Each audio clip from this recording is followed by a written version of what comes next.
말투 하나만 바꿔도 인사평가가 달라진다. 그냥 직장인. 팀장님 보고 드릴 게 있습니다. 센스 있는 직장인. 팀장님, 지금 잠시 시간 괜찮으세요? 보고 드릴 게 있습니다. 볼수록 기분 좋은 사람으로 만들어주는 메이크업 말투 3단계 전략. 직장인 자기계발서 1위. 모든 관계는 말투에서 시작된다. 위즈덤 하우스 미디어 그룹. 다이어트를 위한 꿀팁! 동결건조 채소와 곡물, 단백질, 그리고 효소와 비타민, 미네랄로 만든 다이어트 전용 그린 스무디로 하루 한두 끼만 바꿔 드세요. 비타샵 그린 스무디 다이어트 1522-6648 1522-6648 혹은 비타샵을 검색해주세요. 엄마! 가글 했는데 입에서 뭐가 나왔어! 그거 올리덴탈 체크 가글이라 그런겨. 지금 쓰고 있는 가글 사용 후 확인해 보셨나요? 무색소, 무알콜, 무계면 활성제의 올리덴탈 체크 가글은 쉽게 나온 입안의 이물질을 눈으로 확인할 수 있습니다. 딴지마켓에서 판매 중입니다. 한글도 남보다 빨리 깨치고 참 똑똑했는데 갈수록 실력이 뒤처지는 것 같아 걱정이에요. 혹시 초등학교 교과서 본 적 있어요? 어려운 어휘가 너무 많아요. 학교에서는 어휘 개념을 하나하나 설명해 줄 시간이 정말 부족하잖아요. 그럼 어떡하죠? 내 아이의 어휘만큼은 내가 책임져야죠. 어휘 공부의 정성. 초등어휘 3천, 초등어휘 5천. 검색창에 초등어휘 3천을 쳐보세요.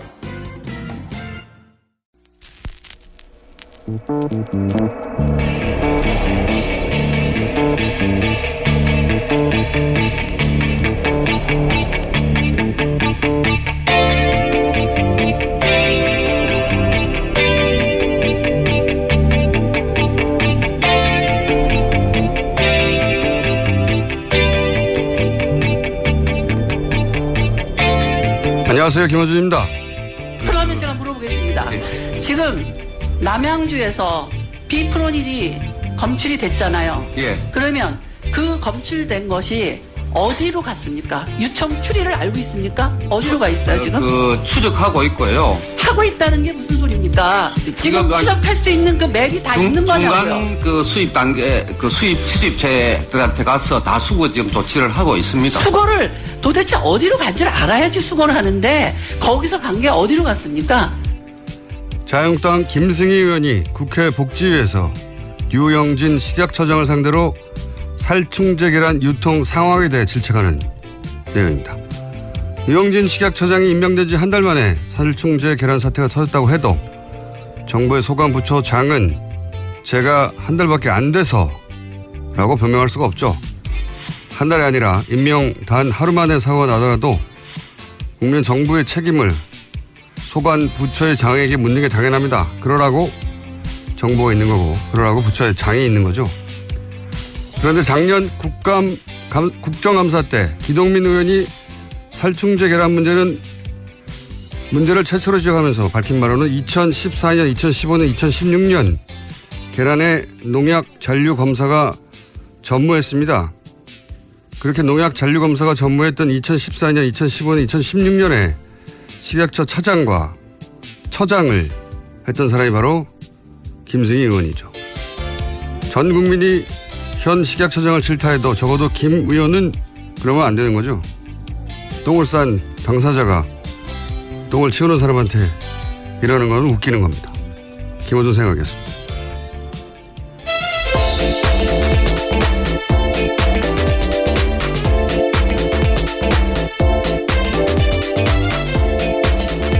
자, 바람 새는 월요일이 돌아왔습니다. 시사인의 김은지입니다. 네. 계란 사태가 아주 계속되고 있습니다. 네, 지난주에도 계속해서 전해드렸는데요. 관련 뉴스가 있죠? 네, 오늘 아침 한겨레신문 단독 보도부터 전해드리겠습니다. 네. 농림축산식품부가 지난 4월에서 5월에 이뤄진 친환경 달걀 검사에서 살충제 성분 검출한 다음에 해당 농가의 달걀을 폐기하도록 조치한 사실이 뒤늦게 확인됐다라는 겁니다. 농심부는 폐기 처분을 내린 당시에는 물론이고요. 살충제 달걀 파문이 일고 나서도 이런 내용을 공개하지 않았다라고 지적하고 있습니다. 그렇군요. 4월에 했는데 이미 발표를 하지 않았다. 네, 특히 해당 장관은요, 지난 17일에 국회에 출석해서 프로노빌, 그러니까 지금 문제가 되고 있는 성분에 대해서는 검출되지 않았다라고 밝히면서도요, 비펜트린이라는 성분이 검출된 사실은 아예 언급하지 않았다라고 지적하고 있습니다. 그리고 식약처에서 이 계란 안전에 관한 종합 대책을 이미 만들었었는데 시행을 하지 않았다, 이런 뉴스도 있지 않습니까? 네, 이 또한 국민일보 단독 보도인데요. 식품의약품안전처가 1년 전에 계란 안전에 관한 종합 대책을 만들고도 발표 시행하지 않았다라는 겁니다. 그러니까 김영건 의원실 입수한 자료에 따른 내용인데요. 계란 안전 관리 대책 초안에 따르면 관련된 문제들이 충분히 지적돼 있었다라고 합니다. 하지만 식약처는 작년에 이것을 공식 발표하지 않았다라고 합니다. 이게 이제 국회 차원에서 처음 거론된 건 작년 10월에 기동민 의원이 이 살충제 계란 문제를 얘기했었어요. 근데 당시 박근혜 정부는 모든 농장에 아무 이상 없다라고 발표를 했었고, 예. 그리고 지금 보도로는 1년 전부터 계획이 있었고 올해 4월에도 검출이 됐는데 발표를 안 했다는 거잖아요. 예. 지금 사실 식약처장이 코드 인사라고 비판하거든요. 코드 인사. 예. 노무현 정부 때 만들어진 단어인데, 원래 이제 정치는 자기들 정치적 가치관을 국가 정책으로 실현하려고 집권하는 거기 때문에 자기 정치 철학과 같은 사람들로 원래 정부를 구성하는 거예요. 예, 당시 노무현 대통령의 반박이기도 했었습니다. 전 세계가 다 그런 겁니다. 코드가 그러니까 맞지 않는데 코드를 어떻게 꼽느냐라는 거였는데요. 누가 정반대 주장하는 사람들은 정부를 구성합니까? 근데 이 공격거리가 안 되는데 이걸 공격하는데, 식약처장이 지금 코드 인사냐 아니냐는 지금 사태하고는 무관한 거죠. 이게 몇 년간 살충제를 계란에 뿌려온 게 한 달 전에 임명된 식약처장이 뿌리라고 한 게 아니잖아요. 근데 물론 그 누적된 문제를 지금 어떻게 대처할 것인가. 네, 관리 책임도 예. 문제는 있긴 있습니다. 그거는 이제 현 식약처의 비판 받을 수 있는데, 그 이전의 문제들, 누적돼 온 기관의 문제들, 지금도 대부분 박근혜 정부 시절에 이렇게 저렇게 했다는 거 아닙니까? 예. 그리고 최근 3년간 식약처에서 혹은 정부에서 농약 검사를 안 했다는 게 이미 작년 10월에 밝혀졌고, 근데 그 시절에 식약처장이 이렇게 따져 묻는 거는 이건 말이 안 되는, 염치는 있어야죠. 내가 있을 때 검사했었어야 하는데 못해서 죄송하다 하고 사죄를 해도 못할 판에 그걸 따지는 건 정말 웃긴 일이죠. 근데 어쨌든 저희가 이 살충제 계란 관련해서는 오늘 3부에서 독성에 관한 최고 전문가를 모시고, 사람들 제일 궁금한 게 그거거든요. 뭐가 되나. 그렇죠. 아무래도. 네, 뭐가 되나. 왜 이렇게 오랫동안 이런 일이 있었나 따져볼까 합니다. 자, 계란은 그렇고요. 다음 뉴스는요? 네, 국정원 적폐청산 TF 관련 소식도 계속해서 전해드리고 있는데요. 그 소식도 전해드리겠습니다. 민간인 댓글팀장 30명에 대한 정보 등이 검찰에 넘겨졌다라는 뉴스는 이미 전해드렸습니다. 그런데 이들에 대한 새로운 소식이요, 오늘 아침 한겨레신문 보도로 나왔습니다. 이들 대부분이 이명박 전 대통령 지지단체 소속이라는 건데요. 해당 단체 이름은 자유주의 진보연합, 선진미래연대, 자유한국연합 등입니다. 이들 단체는요, 모두 2007년 12월, 그러니까 이명박 전 대통령이 당선된 대선 즈음에 설립됐다라고 하는데요. 대부분 활동들은 4대강 사업, 또 이명박 정부를 비판하는 인사나 단체를 종북으로 속칭 찍어서 낙인 찍는 일을 주도했다고 합니다. 이들 단체는 같은 곳에 이름을 정하는 것 같아요. 다 굉장히 키워드가 비슷합니다. 비슷하죠. 예.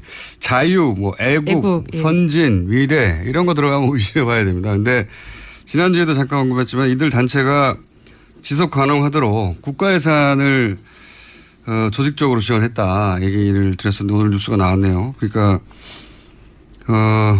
단체를 만들어 놓고 정부 기관에서 이들 단체의 돈줄을 만들어 줍니다. 예. 네, 그렇죠. 이를테면요, 미소재단이나 보건복지부로부터, 그러니까 민생경제정책연구소에서는요 돈을 받게 되고요. 또 공익사 활동 지원 사업에 선정돼 가지고 관련 단체들이 돈을 받습니다. 몇십억씩 줍니다. 예. 이들 단체가 그래야지 활동해서 할 수 있으니까. 그 댓글 작업이라는 게 단순히 게시판에 글을 쓴다는 게 아니고 자국면을 상대로 해서 이제 여론 조작을 하는 거죠. 네. 원세훈 전 원장이 직접적으로 그렇게 이야기를 했었죠. 여론 조작을 하는 건데 이걸 조직적으로 체계적으로 세금으로 써서 만들었다는 거죠. 그리고 전방위적으로. 지난번도 계속 얘기했지만 종교인 혹은 종교단체 특히 보수 개신교 인들이 이 사안에 개입했을 개연성이 대단히 높다라고 말씀드렸는데 방금 얘기한 그 민생경제정책연구소 소장도 목사예요. 네, 김진홍 목사라고요. 네. 사단법인 뉴라이트에서 이름을 바꾼 곳입니다. 자, 보수 개신교가 왜 이런 일에 연루되어 있는지도 그걸 꼭 따져봐야 될 거라고 봅니다. 개인도 있고 단체 수준에서도 있을 거라고 보는데. 다음 뉴스는요? 네, 계속해서 관련된 뉴스입니다. 인터넷 여론조작 작업에 참여했던 한 인사가요, 내부 고발을 또 했습니다. 경향신문과의 인터뷰에서인데요, 동화작가 송명훈 씨입니다. 2012년 대선 당시에 문재인 후보를 비방하는 인터넷 사파 작업했다라고 증언한 건데요. 2012년 10월부터 12월 중순까지 건당 5만 원 받고 만화에 말풍선을 채워넣는 일을 했다라는 겁니다. 구체적으로 내용을 보면요, 문재인 후보가 아방궁에 산다거나 300만짜리 소파에 60만 원짜리 안경테 쓰고 앉아있다. 이런 내용입니다. 안경테 또 나왔네요. 그런 만화를 그리면 비방하는 거기다가 이제 만화를 그린 사람은 따로 있고 그 만화에 말풍선을 채운 사람은 따로 있었고 이분의 자신은 말풍선을 채워 넣었다는 그렇죠. 건데요. 이런 만화에 예. 누가 돈을 줬는지 모른다는 거고. 예. 그리고 나뿐만 아니라 여러 사람이 그런 일을 했다는 거고. 예, 한 달에 최대 70만 원 받았다라고 하고요. 한 건당 5만 원씩. 그리고 막판에는 또 돈을 못 받았다라고 합니다. 떼먹었군요. 그리고 나서 그렇게 그리면 지금 아까 얘기했던 그런 보수단체, 보수단체 무슨 청년연대 이런 데서 뿌리는 거죠. SNS 통해 가지고.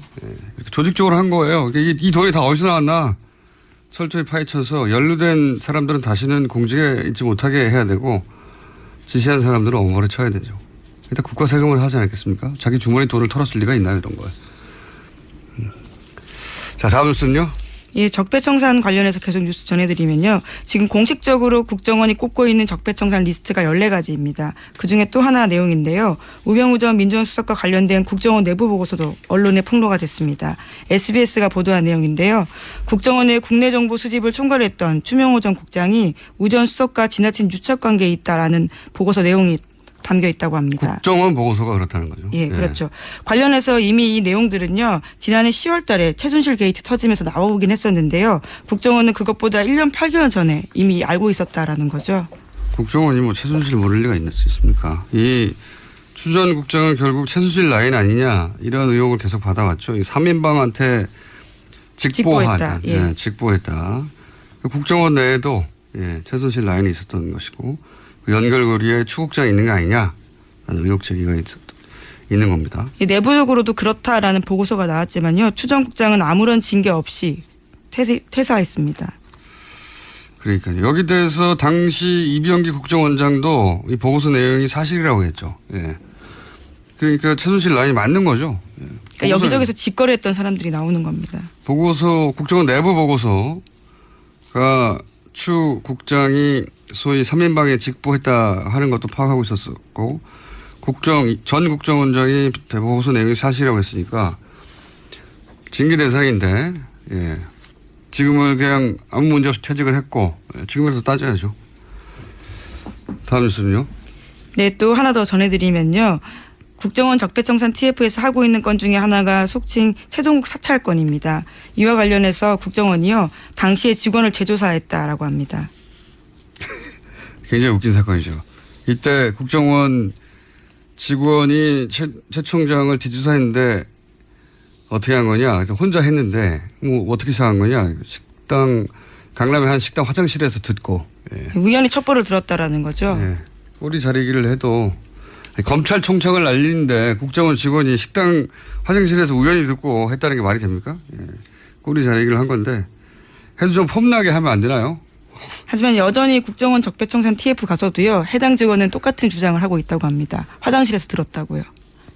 확인할 수가 없잖아요. 지시를 받고 했다고 하면 윗선이 문제가 되니까 화장실에서 듣고 혼자서 했다는 겁니다. 혼자서. 그래서 지휘선상에 있는 서천호 당시 2차장 등에 대한 조사도 검토하고 있다고 합니다. 인정하지는 않겠죠. 어쨌든 그 사안도 지금 조사 중이다. 다음 뉴스는요? 네, 오늘부터 한미 군사훈련인 을지 프리덤 가디언 연습이 시작됩니다. 고조됐던 한반도 군사적 긴장에 비춰볼 때는요, 올해 군사훈련은 강도가 높지 않다라는 반응인데요. 훈련에 참여하는 미군 규모가 지난해보다 30% 줄었기 때문입니다. 알겠습니다. 관련 뉴스는 저희가 쭉 전해드렸는데 이제 북한과 관련된 이거 관련해서 지난주에 스티브 배넌 예. 인터뷰 말씀드렸었죠. 그때 배너는 주한미군 철수 얘기했었는데 제가 경질 될 것 같다고 자기가 철수하자고 한다고 되냐고 뉴스가 아니라고 그랬었는데 결국 경질됐어요. 네. 네, CNN이 그 해당 발언들이 경질 결정타가 됐다라고 알리기도 했습니다. CNN은 그랬는데 그보다 훨씬 더 내밀한 미국 정치 얘기를 하는 포린 폴리시 같은 전문지, CNN은 그냥 대중지죠. 포린 폴리시는 전문지고, 전문지 분석을 보면 저는 포린 폴리시 따로 봅니다. 갑자기 왜 여기서 갑자기 깨알같이 자랑을 하시는 건가요? 생각이 나서. 이게 밀려난 건 그런 발언 때문이 아니다라는 분석이 있어요. 뭐냐면 여기는 이제 전직 외교관이나 전직 관료들이 혹은 전문가들 분석해서 많이 쓰거든요. 네, 정치 전문 분석 매체죠. 폴리티코. 포린 폴리시에서 재밌는 기사가 있어서 이 관련해가지고 뭐냐면 트럼프 대통령은 뉴스에서 자기보다 이름이 자주 등장하는 사람을 자른답니다. 이 분석은. 질투심에 의한 해고라는 건가요? 그러니까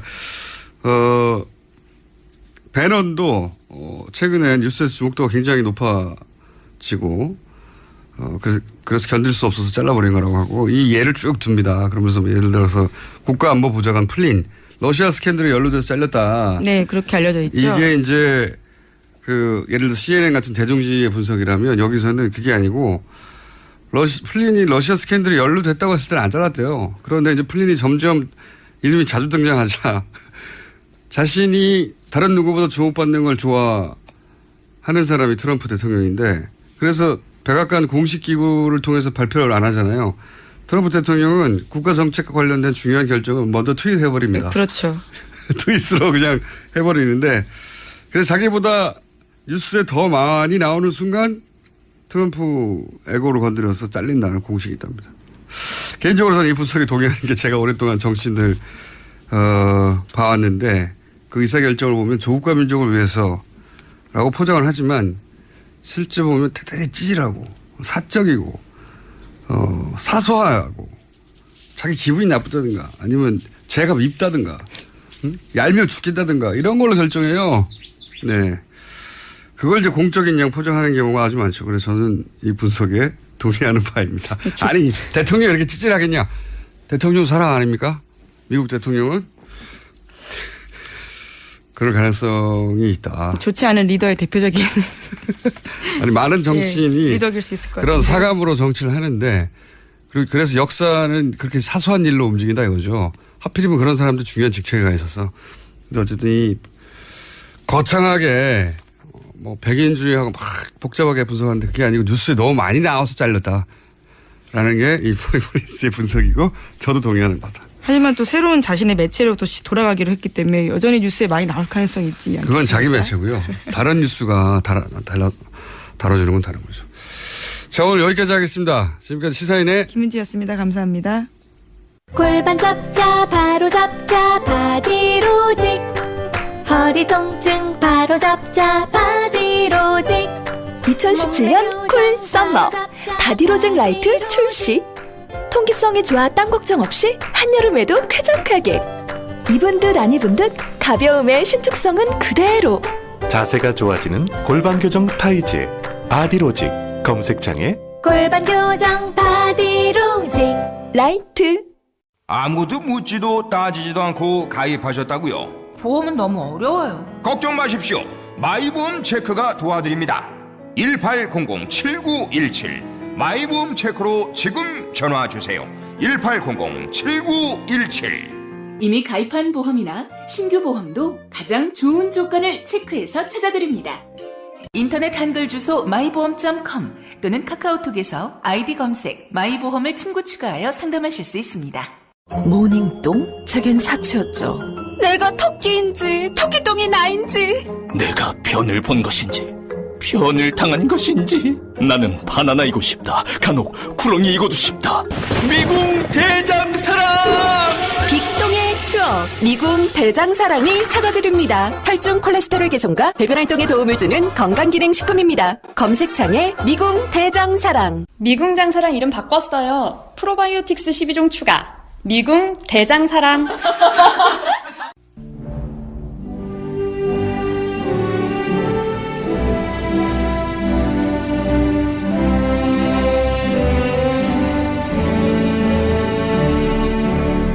친애하는 국민 여러분, 안녕하십니까.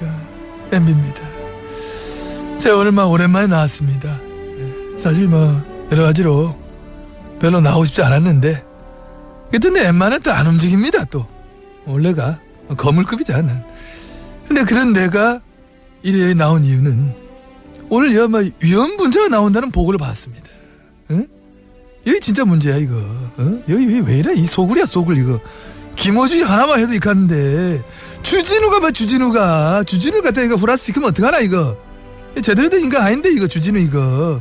근데 이거 그 당시 불에 뽑았어야 되는데. 아무튼 국민 여러분, 오늘 이어서 나오는 이야기는 볼륨을 높이고 그거하고 귀를 쫑긋 세우고 정신을 바짝 차리고 들으면 안 됩니다. 이거를 믿고 계속 파헤치고 배우가 눕고 이거 그래 한번 파헤쳐 보자 이래 휘둘리면 안 됩니다. 이거 안 됩니다. 이것들 김어주이 주진우 이거 하자입니다. 이것들 귀 쫑긋 세우고 듣지 마라 이거는. 주진우 이건 내가 그때 강화냈더만 안 됩니다.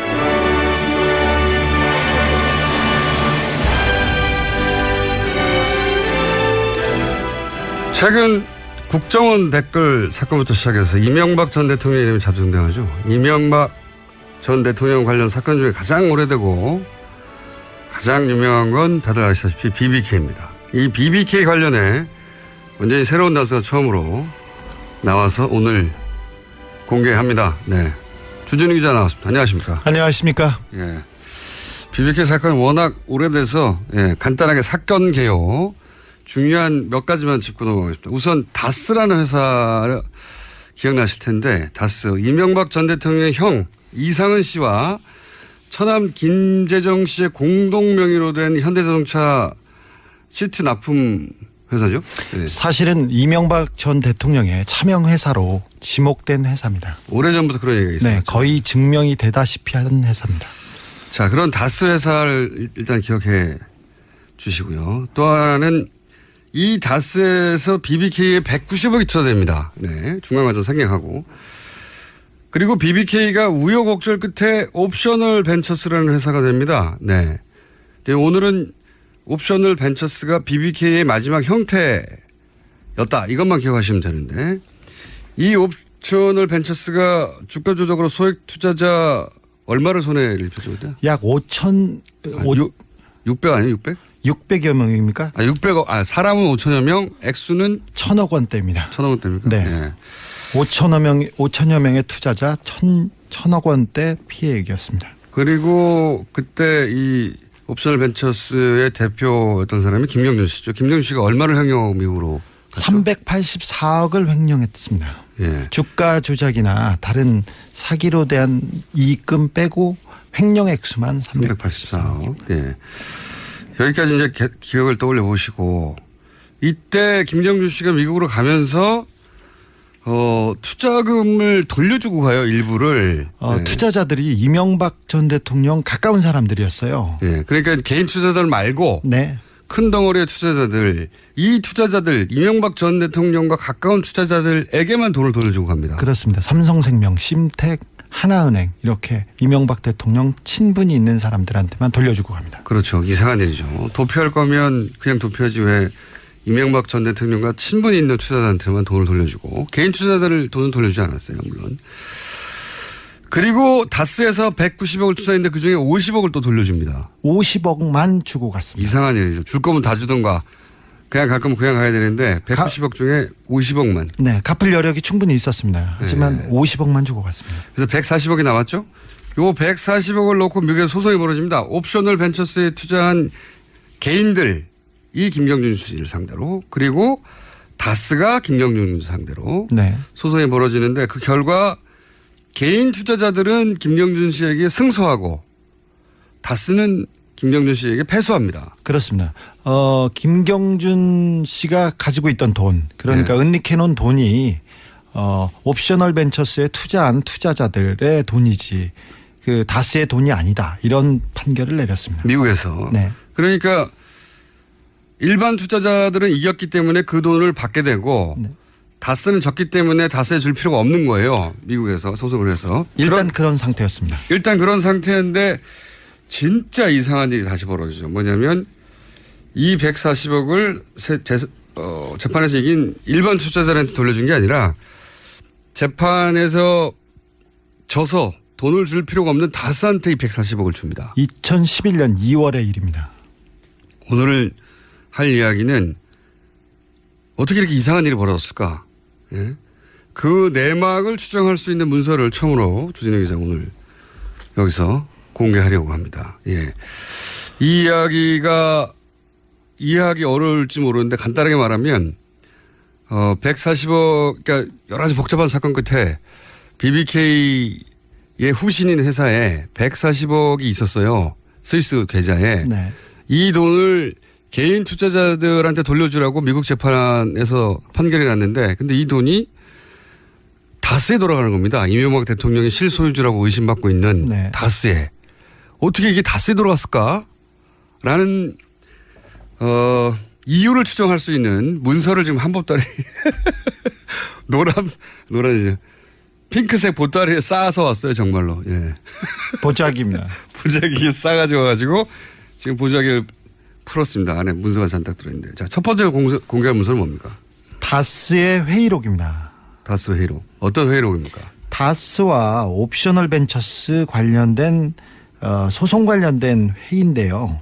회의를 LA 소재 찻집 화선지라는 데서 했습니다.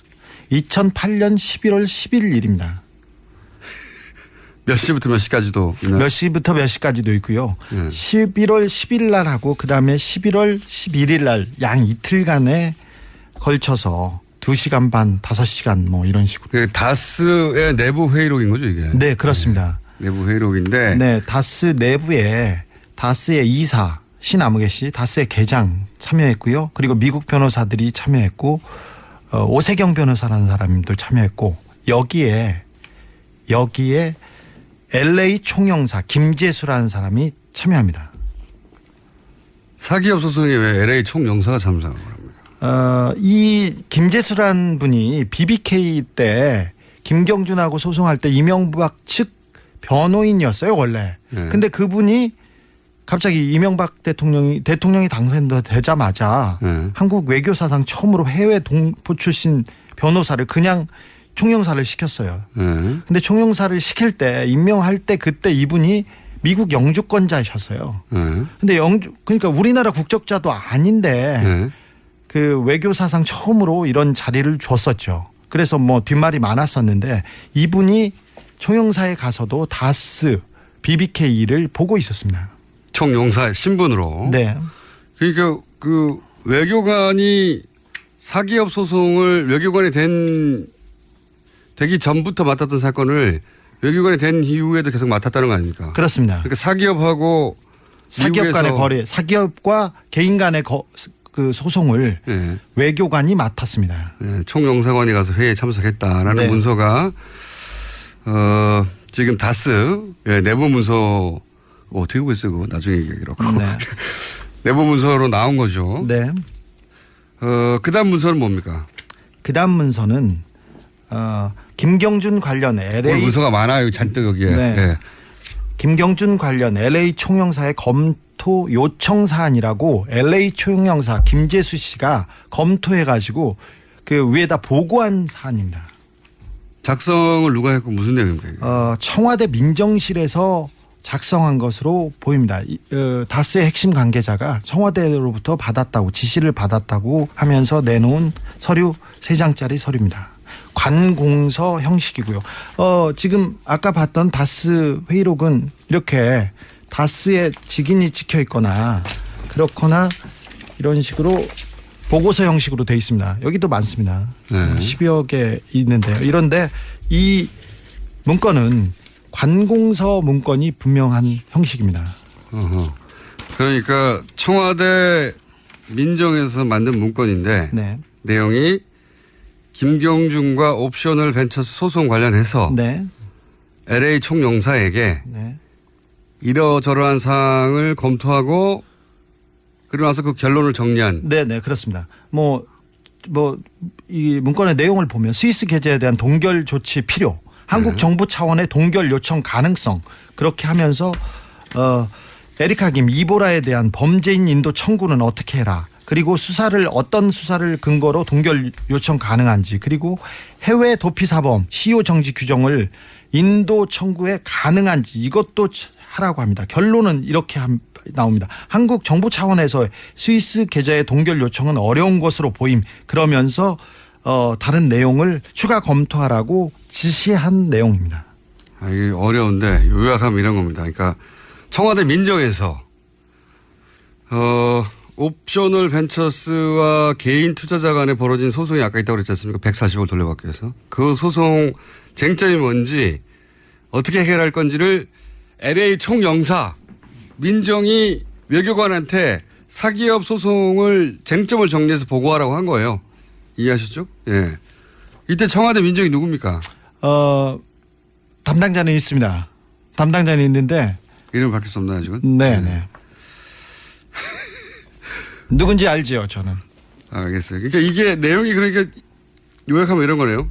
스위스 계좌를 동결 가능한지 검토해라. LA 기업의 국내 소환 보니까 문서에 미 국세청 IRS 요청 사항 이런 거. 네, 그렇습니다. 네. 목적이 뭡니까 이런 걸 검토하라게 한? 다스가 돈을 받기 위해서 정부 차원에서 뭘 도와줘야 될지, 뭐가 안 되고 있는지 그런 거를 중간 체크하고 지시하는 내용입니다. 그러니까 140억이 개인 투자자한테 넘어갈까 봐. 네, 그렇습니다. 그걸 어떻게 막을 것인가. 네. 다스가 그 돈을 어떻게 받을 것인가. 네. 140억을 어떻게 뺏기지 않을까 하는 거를 청와대에서 의논을 한 거예요. 청와대가. 네. 청와대가 사기업이 소송에서 져서 그 돈을 개인 투자자들이 가져갈까 봐 그걸 어떻게 막지 하고 회의를 한 내용이고 이 문서를 그럼 누가 가지고 있었습니까? 이 문서는 그 다스에서 이 청와대와 다스 간에 이 문제를 보고하고 이 담당자가 가지고 있었습니다. 다스의 담당자가. 네. 다스는 청와대하고 이 BBK 옵셔널 벤처스가 결국 BBK거든요. 네. BBK 문제를 그 돈 문제를 해결하기 위해서 계속 청와대하고 연결하고 있었다는 직통 라인이 있었습니다. 주로 팩스로 이렇게 했는데 다스는 이명박 전 대통령 게 아니잖아요. 아니, 전혀 아니죠. 공식적으로는. 네, 공식적으로는. 근데 대통령이 되고 나서 네. 다스가 이명박 전 대통령에 직보했다. 네. 다스 140억 관련된 담당 직원이 있었어요. 민정수석실에서. 예. 민정수석실 안에 네. 다스 담당자가 있었고. 예, 따로 있었습니다. 그래서 이 다스에 관련된 지시를 청와대에서 내리면 이 다스 140억 관련된 직원이 따로 있었습니다. 그 직원이 보고를 하거나 보고서를 만들어서 제출하는데 이 부분은 이명박 대통령이 직접 보고를 받았답니다. 그래서 보고가 시원찮거나 절차가 더디면 불호령이 떨어졌다고 그 다스 관계자는 증언하고 있습니다. 자, 그러니까 이명박 전 대통령께 전혀 아니라고 하는 다스가 청와대 내에 다스 담당자를 두고 있었고 민정에. 네. 그 다스 담당자하고 그러니까 청와대 내 다스 담당자와 다스 내에 이 BBK 담당자가 서로 계속 연락을 주고받았고. 네. 그리고 그거는 이명박 전 대통령한테 직보했다는 거 아닙니까? 네, 그렇습니다. 네. 그래서 그 직보가 늦어지면 불호령이 떨어졌다고. 네. 청와대 다스 담당자한테 제가 확인을 했습니다. 그래서 전화를 해서 당신이 다스 담당자라고 하던데요. 그러니까 저는 다스 담당자가 아니고 BBK 담당자였다고. 이렇게. 자신은 네. 다스라는 회사를 담당한 게 아니라 BBK 그러면 인정한 거네요. 저희가 담당했다는 거. 청와대 민정에 있던 사람이 인정했다는 거죠. 네, 부인하지 않습니다. 네. 당신이 다스 담당자 맞냐 그랬더니 아니 다스가 아니고 BBK였다고. 아니 누가 그런 말을 하던가요? 다스에서 이렇게 확인해 줬습니다. 아 그래요? 저는 다스 담당자가 아니라 BBK 담당자였습니다. 이렇게. 그러니까 요 내용은 소송을 지면 140억이 옵셔널 벤처스한테 가는 거 아닙니까? 그렇죠. 실제 소송에 졌죠. 네, 처음엔 졌습니다. 옵셔널 벤처스 사람들로 모인 옵셔널 캐피털이라는 데에 개인 투자자들한테 졌단 말이죠. 졌습니다. 그리고 지고 나서 미국의 스위스 판사가 스위스 계좌를 동결해요. 예. 미국의 판사가 스위스 계좌를 동결해요. 그러니까 미국 연방 정부와 스위스 정부한테 그 동결 조치를 요청해서 그러니까 미국 연방 정부, 스위스 정부, 스위스 은행이 동결한 겁니다. 그 돈을 김경준 씨 계좌를 동결해 버렸어요. 이제 그 전에 있었던 내용이었던 거죠. 네, 그렇습니다. 사태가 어떻게 진행되고 있고 그 돈을 뺏기지 않으면 어떻게 할까, 어떻게 해야 되느냐. 네, 청와대와 외교부 그러니까 LA 총영사가 긴밀하게 협의한 내용들이 나옵니다. LA 총영사가 보고한 내용들이 공식 문서로 만들어진 거예요. 네. 공식 문서라기보다는 공문서 형식으로. 네. 공식 문서는 아니겠죠. 네. 공문서 형식으로 만들어졌는데 그 공문서 형식이 누가 가지고 있었냐면 다스 가지고 있었던 거죠. 예. 세 번째 문서는 뭡니까? 문서가 오늘 많아요. 아주 세 번째 문서. 2012년 3월 14일 그러니까 140억을 다스가 돌려받은 이후에 그 작성된 문건인데 공동방어 협약 대응 방안이라고 합니다. 공동방어 협약 대응 방안. 네. 예, 협의자는 김재수 변호사. 다시 그러니까 LA 총영사. LA 총영사와 양 땡땡 변호사. 이 사람이 청와대 BBK 다스 담당자였습니다. 양 땡땡. 네. 이 사람 내용을 보면요.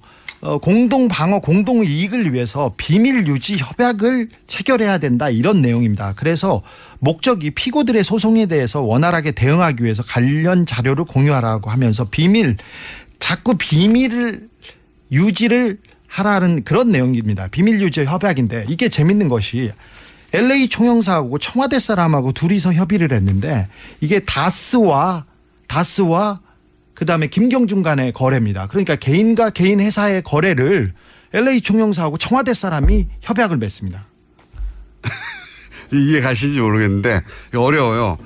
제가 설명을 하자면 소송을 지면 140억이 개인 투자자들한테 가잖아요. 근데 그 140억을 뺏기기 싫은 거죠. 뺏기기 싫어가지고 이 LA 총영사 BBK를 계속 다뤘던 LA 총영사인 김재수 변호사, 네. 변호사하고 청와대 민정이 그런 일이 벌어질 때 돈을 뺏기지 않기 위해서, 돈을 뺏기지 않기 위해서 김경준 씨와 다스가 공동 방어 협약을 맺어야 한다 이거 아니에요? 네, 그렇죠. 무슨 얘기인지 이해하셨어요? 140억을 다스가 김경준으로부터 받았습니다. 받고 나서. 문제가 끝나지 않고 그리고 이면 합의가 있다 무슨 딜이 있다 무슨 FTA 관련해서 뭐가 있었다 이런 식으로 계속 얘기가 나오니까 청와대와 외교부가 만나서 비밀 협약을 맺어라 이 대응 방안을 만들어서 건네줍니다. 개인과 개인 회사한테. 그러니까 재판에 져서 140억이 개인 투자자들한테 가는 걸 막으려고 노력을 했고 돈을 결국은 다스가 받아내요. 받았습니다. 받아내는데 이때 어떻게 140억을 돌려받을까 그 근거를 위해서 비밀 협약을 맺었다는 거죠. 그렇죠. 예, 그런 문서예요. 그리고 그 내용을 보면 계약 근거를 남기지 말고 구도 약속으로 처리를 해라. 그렇죠. 서류 정보는 꼭 구두로 하라는 겁니다. 서류를 구두로 하라는 내용이 서류로 남아 있어요. 네. 그 비밀 협약 유지 이런 계약서 그러니까 이런 영문 계약서를 청와대와 그 LA 총영사에서 만들어서 그 개인과 개인 회사한테 건네주는 거죠. 이해가 하셨는지 모르겠는데 이게 전부 다 140을 뺏기지 않기 위해서 청와대와 외교부가 그 내부의 담당자가 같이 움직였다는 거고요. 그래서 140억을 결국 뺏기지 않죠. 네, 그렇습니다. 뺏기지 않고 140억을 뺏겼다기보다는 개인 투자자가 정당하게 돌려받아야 될 돈이었는데 그 돈을 다스가 돌려받습니다. 적어도 김경준이 가질 수 있는 돈이었습니다. 왜 그러냐면 자기는 13년 동안 BBK 공범인데 종범이지 않습니까 사실은. 그런데 주범은 빠져나가고 혼자서 그 멍해를 다 썼으니까 적어도 주지 않아도 되는 돈인데 뺏겼죠. 그 돈을 어떻게 돌려받을지를 연구한 문서라고 보시면 됩니다. 네. 이건 자세한 내용은 이게 만약에 다시 수사가 이루어진다면 제출될 내용인 것 같고. 네. 김경준 씨가 너무 괴롭혀가지고 감옥에 있는데 이명박 측에서 너무 괴롭혀서 가족과 자기를 괴롭혀서 안 줄 수가 없었다 이렇게 얘기하고 있습니다. 김경준 씨의 주장은. 네. 그러니까 140억을 재판에서 개인 투자가 이겼는데 안 주고 다스한테 돌려주는데 돌려줄 필요가 없는 다스한테. 네. 근데 그 김경준 씨는 자기가 가족을 너무 괴롭혀서 줄 수밖에 없었다. 네. 이런 얘기잖아요. 네.